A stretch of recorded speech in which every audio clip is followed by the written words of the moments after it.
like the other mornings, is okay. Then we have half an hour break, and then I continue until, or else we'll see how we go. Yeah, because they're kind of easy to understand, more or less. So there's 6 perfections. That doesn't mean you have to be perfect on that, as you're going towards perfections. In Sanskrit they're called paramitas, meaning for the ones who want to go beyond, for the ones who want to go beyond samsara. If you don't want to leave samsara, you don't need to practice that. If you want to become a Buddha, you need to practice these things. And they're built up. Generosity is the easiest of those 6. When you practice generosity, maybe not in this life, but definitely in future lives, I'm talking Buddhist and Kaima here, you will not have to fight for your belongings or for your upkeep. It will just come. You don't have to worry. If now you're generous. Yeah. I'm not saying this so that you give away a lot of things. This is law of cause and effect. You steal, you will lose your things. You're generous, you give when you don't have to give, you give freely and willingly. Things will come. I mean, this is logic. So then you will have a life which is fairly easy. In a life that is fairly easy, to keep ethical conduct is easier than if you have to fight for your survival. Yeah. If you start to practice ethical conduct, you will start to have a peaceful life. When you have more or less peaceful life, it's much easier to practice patience. Because if everybody's out to harm you all the time, you cannot practice patience. It's too difficult. It's too difficult. Then when you practice patience, your courage increases tremendously. Because you sit with what is unbearable with a quiet mind. And you see, wow, I can endure that. You see, every time we run away from a problem or a difficulty, we get weaker and we have more fear. Every time we are forced to go there and we say, okay, let's go, watch, you come out of it stronger. The running away from problems makes us so weak and full of fear because we don't train the mind to deal with the problems, we just run away from them. So this is why, remember at the beginning when I said bodhicitta, you can practice bodhicitta when you have the ability to bear hardships. Patience is the mind that can bear things that are unbearable without hitting back. Patience is a mind which at all costs does not want to hurt, even if you could, even if the state and your law says, yes, you're allowed to hit back. Even then you say no. Patience is a mind who doesn't want to hurt myself also. How do we hurt ourselves? Again and again and again.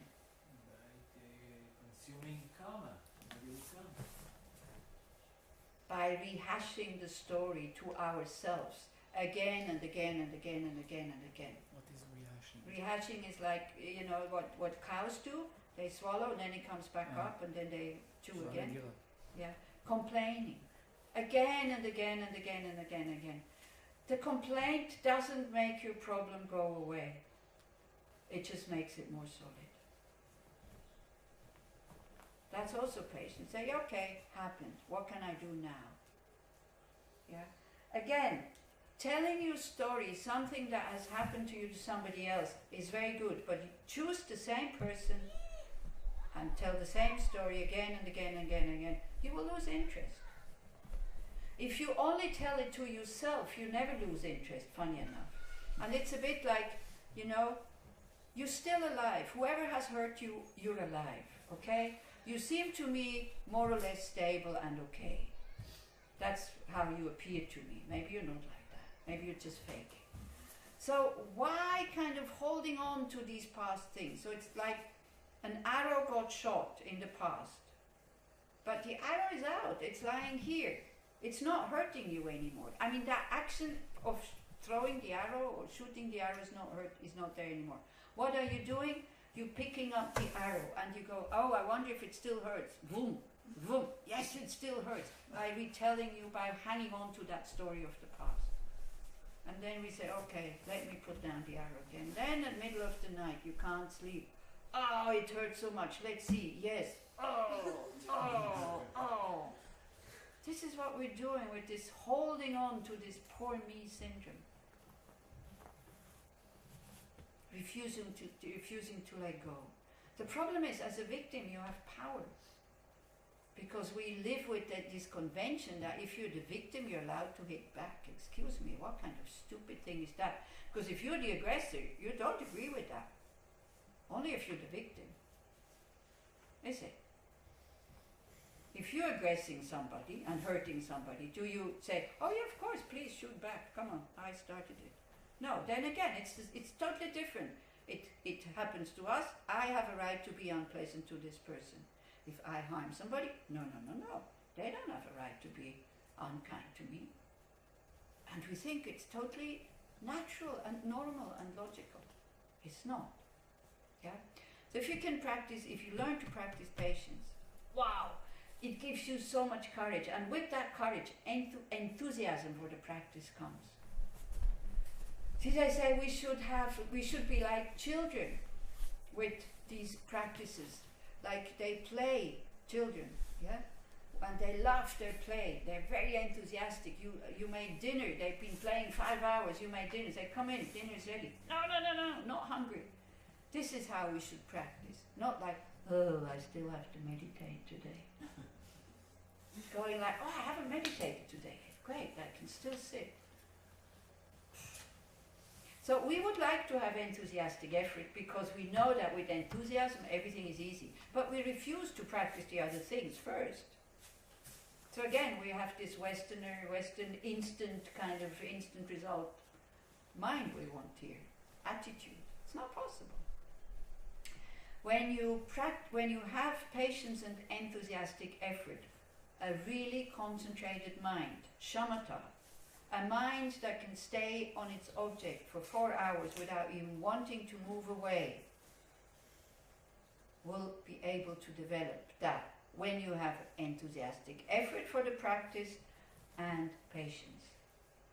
You see, before you start your mindfulness or shamatha meditation, whatever, do you think about the benefits of having shamatha? Good. What does it do when you think about the benefits? Creates enthusiasm. Yeah, you're happy that you can do it, because what are the benefits? You can observe your mind and observe your behavior. Peace of mind. Huh? Little peace of mind. Yeah, you will be much less interested in outside objects, for example, because you will start having inner bliss. So these outside desires are not interesting anymore. You will be, as Yanai says, you will be able to watch your mind. That means the moment anger just perks up, you'll be able to see it, and just like the little seed of the weed that you don't want to have, you will be able to pull it out and throw it out. And you will attain peaceful mind, not just temporarily, but lasting, and you will see emptiness directly. And then get rid of the self-grasping and self-cherishing. These are the benefits of this difficult practice of concentration. So that these are benefits that will come in the future. I mean, this is clear. So the problem is then people start to look for lasting peace of mind now, and then it doesn't work. If you have enthusiastic effort and patience, you just do it again and again and again and again without complaining. And then with that concentration you will get wisdom. That is the 6th perfection. The wisdom of seeing emptiness directly. And then that would be the waking up from the dream of inherent, believing in an inherent existence. So let's see what these 6 perfections are. So generosity. Actually generosity and rejoicing. These are 2 practices, maybe there are more, where you have an immediate result. So if you want an immediate result of your practice, then practice generosity and rejoicing. Because when you're generous, and a generous mind is not a mind who thinks, oh, I'll give as little as possible. Generosity is a mind who joyfully gives as whatever it is to whomever it is. Not to whomever it is. That's what's wrong. I'll talk about this. But you decide to give, and every time you decide to give, the mind goes, I give as much as possible. Then you feel rich. If you feel generous because you have 10 sweaters and you think, well, maybe 9 is enough, because there's no more space for the 10th to put in the drawer or whatever, and you give it to somebody and you feel generous. Again, you know, you have 2 books of the same kind. One is old and one is new. Which one you give away? The old. Huh? The old. The old. Why do you not give away the old one? Just because I like it's attachment, not something good, but Yeah. Okay, but let's say you have 2 books that you're not interested in them anymore. But still you think, oh, maybe I'll keep one like that. 2 cookbooks that you don't really use them anymore, but you think, yeah, if one day I need a recipe, then which one? You only give away one. Usually we give away the old one, unless you make notes in it. Then you give away the new ones again. But in general, we like, or in India, you need to pay. So I have your new banknote and an old banknote. Which one do you give? The old. The old one. And we think we're generous, top of it, you know. So we have to see our generosity. So, but they say start small. Start, if you cannot give anything away, you start giving from the right hand to the left hand. This is how small you start. And then you start giving away little things without wanting anything back.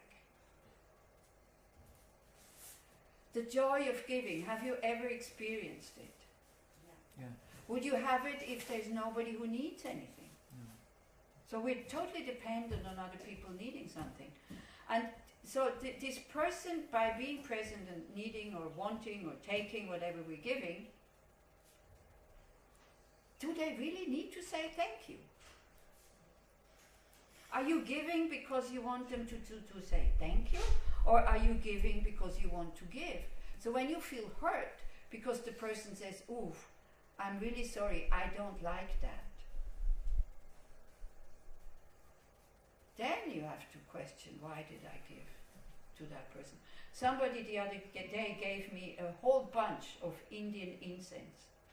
And this is something, when I say I like everything, no, this is something I really don't like. Indian incense, like nut jumper and all these things. I felt terrible, because also I couldn't even, it's like they are all pervading. You don't even have to light them, they still smell. Especially when there's so many. So I thought, what shall I do now? I don't want to hurt her feelings. If I don't say anything, and either I throw them away or I have to find somebody who likes it. And I don't know many people who like Indian incense. So actually in Switzerland I know nobody. So what shall I do? I throw them away. No, it's silly, stupid. What if I don't say anything and she thinks I like it? She buys me the same thing next year. So I went very, very carefully and said, look, I don't like Indian incense. What shall we do? And she said, oh, no problem. I know somebody who likes it. Yeah. But imagine you bake something and you give it to somebody, and this somebody does it, you're not there when they eat it. And can you avoid yourself from asking, was it good? You cannot. Then they say, oh no, wow, I really didn't like it. How do you react? How do you react? Do you say, yeah, of course, not everybody likes that kind of cake. Yeah? Or do you feel hurt? And you ask, why didn't you like it? Why I didn't like it? So if ever I bring you things from Switzerland that you don't like, just tell me, I don't like this. And then I usually say, well, do you know somebody else who would like it? Then you give it away. Or then I tell you what you like, I bring you something different. So try to be honest. So because otherwise, no point. I think you like it, I bring back the same thing, and then you don't know what to do with it. I mean, where are we? Yeah, it's okay. Because also I try to bring you special things, so they're not just the ordinary whatever that it is. Sometimes it has a special taste. So like that. And if I come in August, I can't bring chocolate. This is the problem because it melts. Yeah, chocolate is pretty safe because everybody likes chocolate, or at least you find somebody easily who likes it. Okay, so generosity. We really have to learn to give without any strings. And our teachers, again, the lamas, perfect. You know, I had a very beautiful crystal at one point. Coming from Switzerland, we have a lot of crystals, so then of course you grow up with them, you like them, and you know it lasts a long time for them to grow. And some of them are very fine, like needles. So I had one of them, and that was given to me by a friend. Finally, I kind of thought, oh, I could give that to my teacher. Not long after I finally gave it, somebody comes out from the teacher's room, happy, you know, straight to me. Look what he just gave me. My crystal. This is how they teach us to give. That how can he keep everything that he, well, you know, they get so many things. In Dharamsala with the Dalai Lama, they made a shop. Whatever you offer to the Dalai Lama goes in this shop, is sold, and then the money goes to the TCV, to the Tibetan Children Village.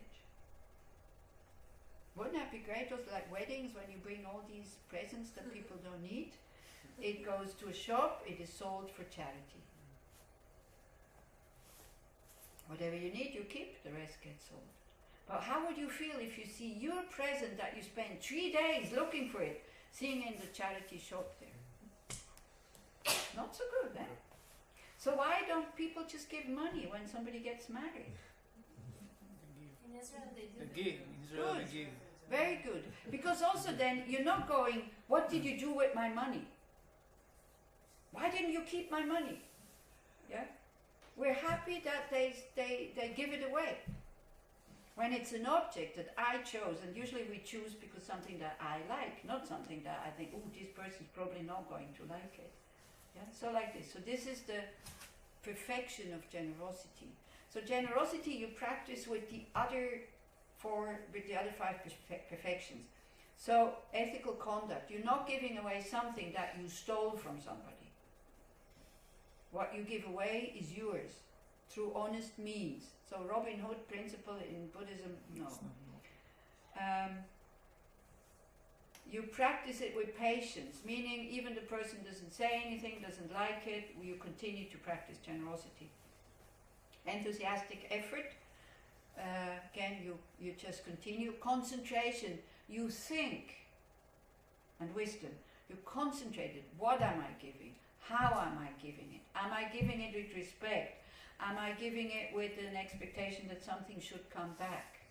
Or am I giving it to make somebody else jealous that I gave it to that person, for example? Am I giving my enemies a lot of money? No, not my. Am I giving this group a lot of money because these people that I don't like, I know they don't like those. So therefore, you see what I mean? Sometimes we can do these things to hurt others. To be nice and kind and generous to somebody that somebody else dislikes, that we also dislike. So these would be the three wrong motives for practicing generosity. Then you can give material things. Try to give things that are in good state. So that, you see again, how can you be happy about giving something that you yourself, you don't want it anymore? Then you're happy that you don't have to throw it away, but it's not a nice happiness, isn't it? Do you want to be happy? You want to have these kind of happinesses? You're too stingy to throw it away, so somebody else has to say thank you when they take it. Is that not good happiness? When you really like somebody and you know that they like this and you give it to them, isn't that really high happiness and good happiness and clean happiness? If you're stingy and you give very little, although you could give more, it's not producing happiness. So we will have, after this thing, we'll have the Dana talk and Dana box. So whatever you put into that box, please put it there with a happy mind. Now, you can have a happy mind of not giving almost nothing or nothing at all by thinking, ha ha ha ha, I got this for free. But you all know that we have to pay Yechiam, all these things need to be paid. Also, you know, no airline lets me fly for free, so I need money to come here, I need to pay to come here. I mean, it's like, we all know that. So if you go like, ha ha ha, nobody checks, now I got something, it almost goes into stealing. It doesn't go into stealing totally because we leave it up to you, how much you give. And it's really thanks to you that when you give freely, that this system, that if somebody really doesn't have any money, or if somebody is so stingy that they don't want to give any money, we can still offer it to everybody. It's thanks to you. And it's thanks to what you put in that box that the teachers can continue to come. Because my trip is paid, otherwise I wouldn't be here. I also have the return ticket, so you don't need to pay for my return ticket. But what you're paying for is for future events. Okay? So please be aware of that. Imagine the positive karma that that creates if you have that thought when you put the money in the box. I am making it possible for people to meet Dharma teachings. What a wonderful gift. For us it's money. It's like, you know, money is neither dirty nor good nor whatever. It depends how we use it for. Yeah? So if you put the money in the box with that attitude, wonderful. Even if you're not happy at the beginning, it creates a happy mind somewhere in the future. Yeah. A mind who is not attached, a mind who is not bound by this miserliness. Ooh, I don't want to give because it hurts so much. It's a horrible mind. You're in prison, you know. Just give and try to give big. Not necessarily to that box. I'm not saying that because of that, but for other things. So you can give material things. You can give protection. When somebody like me is like lost in a Israeli town and there's no, or a shop, for example, and you see me looking at different pots and I'm looking for yogurt, but I don't know because it doesn't say in English, it only says in Hebrew. So you can protect me from buying sour cream. Do you remember in your house? I ate the whole pot of sour cream and I said, at the first visit, I said, wow, you have good yogurts. And she said, you just ate the whole pot of sour cream. So, or you see somebody is lost somewhere, so you can offer protection. Say, can I drive you somewhere? Can you bring you somewhere? Or protection like the insects that fall into ponds, where you don't have so many ponds here. You just fish them out. You see they're struggling. They don't like to be there. They're living beings. Fish them out. That is giving protection. You can give Dharma if people ask for it. But in order to give Dharma, first you need to know about Dharma and then you can ask for it. But Dharma also means you give your time. You listen to somebody's problems. You go and help them if you can. That is also generosity. Then you need to know right object, right person, right time. So if you offer a free prostitute visit to a monk, that is wrong generosity. It's not the right object and it's not the right subject, not the right thing. Okay? Monks and nuns have a vow not to eat after lunch. Now the Tibetans don't keep it. Most of the Mahayana practitioners don't keep it because it can also be detrimental for your body. The Hinayana practitioners, they keep this very strictly. So inviting a Hinayana monk for dinner is wrong object, wrong time, wrong person. Giving a terrorist a bomb is wrong time, wrong object, wrong person. Do you see what I mean? So we have to think what we are giving, not just like blindly. I would say spending $200 on a present for somebody that you want them to respect you because they're very rich is also a wrong object and wrong person, isn't it? It's not pure. Yeah. So if you, like, I was in New Zealand before Christmas at one point, and I was invited by people, and I was going through a handicraft market trying to find a present for these people that I was living with. I couldn't find anything, and everything was really expensive. And I saw 500 other people doing the same thing, stumbling through this stupid market where one buys things that nobody needs for a lot of money. And I thought, God, it's so stupid. And I went and gave the money to a charity. I bought the bread for $5, and I told them, I said, look, this is what happened.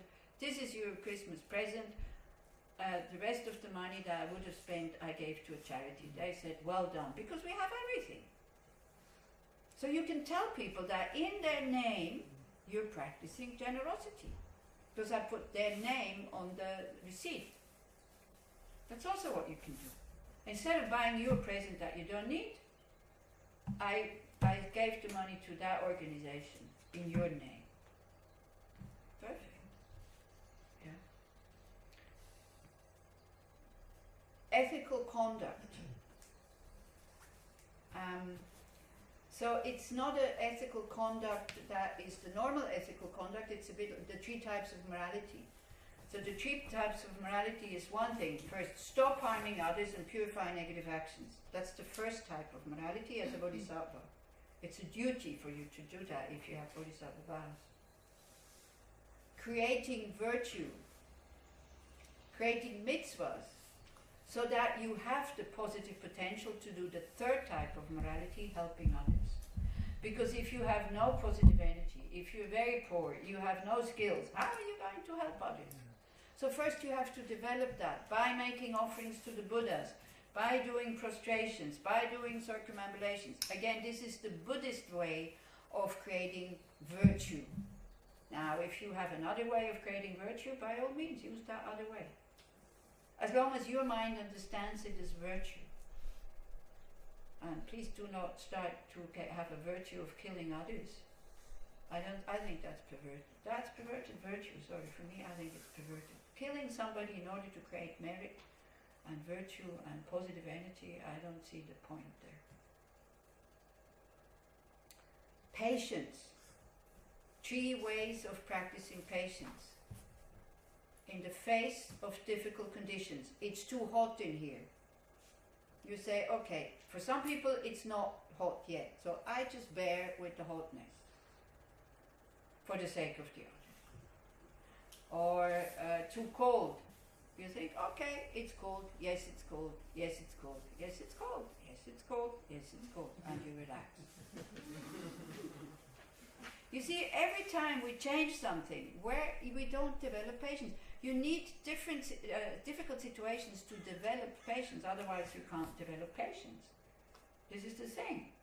We need difficult situations. So your bodies who are used to these machines, they cannot react to the heat outside anymore. This is why you suffer much more in the heat than I do. Because I come from a country where we have no air conditioners. So, and we also have sometimes 35, 36 degrees. And we just bear it. And that's actually, we're quite happy because it's so rare. So again, it's a kind of attitude. We're happy when it's hot because it's still uncomfortable, but it's so rare. Wow, it's so nice, it's so hot today. And also, the body can still react when it goes out. If you come from a very cool room to a very hot outside, it seems even hotter. So what I was doing one summer, somebody gave me, I don't have my own apartment, so in the West sometimes it's difficult if the center cannot give me accommodation. So somebody gave me their apartment, it's on the attic. So of course in the summer, it was a very hot summer, it gets very hot. But then there's the loft kind of thing, the studio, and then there's still the old attic which has no isolation. So if I would feel very hot in the apartment, I would just go into the attic for a little while and then came back, and then the apartment felt cool. This is what you can do. Yeah? So, making the body always comfortable and always comfortable and always comfortable, it gets weaker and weaker and weaker, and we become more dependent and more dependent and more dependent. And I don't want to judge you or anything like this. I see how some people in Israel here suffer from the heat. They can't stand it. In Switzerland, even if it's hot like this, nobody reacts in such a drastic way. Nobody. yet, because now they're also starting to have air conditioners because they have discovered, oh, we can be more comfortable. Can you imagine, like 180 years ago? Do you think there was air conditioners here? Okay. 30 years ago. 30 years ago. Years ago. People worked very hard at the beginning of this country, in the fields, outside, building. If they would have been as weak as you, do you think this country would exist? No. No? Would not. Would not.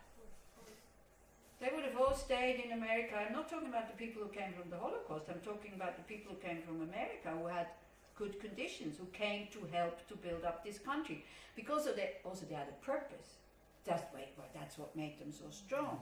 Bearing difficulties. As a Mahayana Buddhist, you have the purpose of becoming a Buddha. This is why you can bear difficulties. If you want to do all these things without the goal, wanting to become a Buddha, this is like coming here and there's no air conditioning, it's very hot and you don't know why you're here. Then of course you say, oh, no, thank you very much, I'm going home, I'm stopping that. Yeah. So, patience also in moments of being harmed, like not to strike back. Somebody insults you, you're not insulting them back. Somebody hits you, you're not hitting them back. Somebody criticizes you, you're not going around criticizing them. That is practicing patience.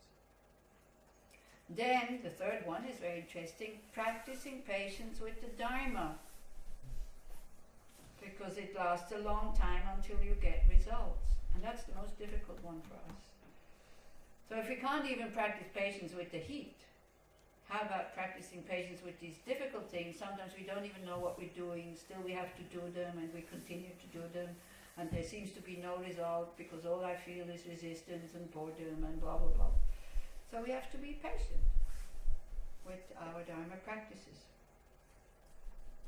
Enthusiastic effort. Enthusiastic effort is an antidote for laziness. And they talk about 3 kinds of lazinesses. The laziness of just being slothy and, like, I can't move, I don't want to do anything, that's one. The laziness of being too busy with worldly activities. Always something else first. Looking at the telephone first before I do my meditation, then you can forget about your meditation. If you look what messages came in before your meditation, then forget. Or putting on the washing machine, or making the shopping list, or doing this, and just this. And then you would never get time to sit down. So that is the laziness of being busy with worldly activities. And then the laziness of having no self-confidence that you can actually do it. That's also a hindrance for enthusiastic effort. It's very good sometimes, just this very simple thing. When you feel like totally discouraged, you go like, encourage yourself like you would a child. Come on, I can do this. It really helps. Instead of, oh, poor me, I can't do this, it's too difficult. Look at others who can do it, and then go like, what they can do, I can do. Use your arrogance. See, even arrogance we can use in a positive way. I don't want to be the only one who can't do this.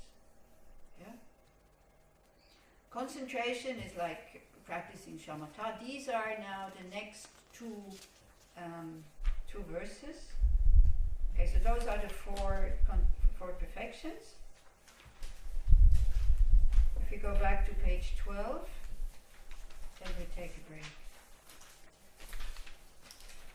Once I have pacified distractions to wrong objects and correctly analyzed the meaning of reality, please bless me to generate quickly within my mind stream the unified path of calm abiding, a special insight. This is what we do after the break, and then we look at the rest of the verses quickly. Okay? So we have half an hour. We have a break until 11:30, and then we look at wisdom.